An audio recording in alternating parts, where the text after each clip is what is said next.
Eric Vanderburg, Vice President of Cybersecurity, TCDI, in Cleveland, Ohio. Hi, thanks very much for your time. China, of course, is building a huge surveillance state. There are obviously privacy concerns here. In fact, though, this kind of technology is in widespread use already, isn't it? Yes, it is. Facebook's been using it to auto-tag photos. The police officers in various states have used it to verify driver's licenses for those or identities of people who don't provide driver's licenses. And it's been used to identify criminals and others on railways and bridges and other places where there are public cameras. Eric, how accurate is it, I mean, in real life as opposed to in the lab? There's obviously concern about police arresting or shooting the wrong people. Well, the Chinese claim their camera is 98% accurate, 98.1 actually. So that's still a fairly large margin for error, that 2%. There have been some other numbers that were lower than that. NIST actually does do some validation of the results of various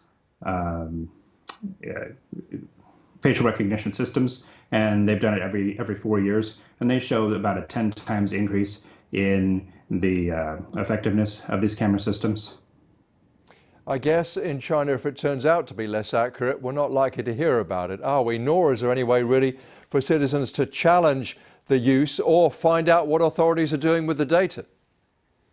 Yeah, you're right about that. Do you see it being used much more extensively, I mean, particularly to track down criminals? Yeah, I definitely see it being used more extensively for that, for tracking down criminals, for tracking down those who've been kidnapped or other missing persons. And I suppose we're being a bit holier than thou about it, but looking at the figures, the UK already has something like 5 million CCTV cameras. Yes, it really is a fairly ubiquitous technology, and we see it on our phones.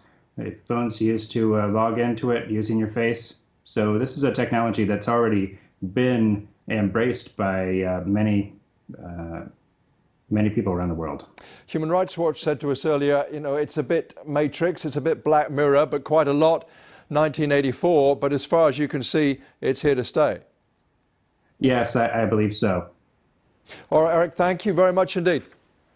A pleasure to be here. Thank you. Now, you would be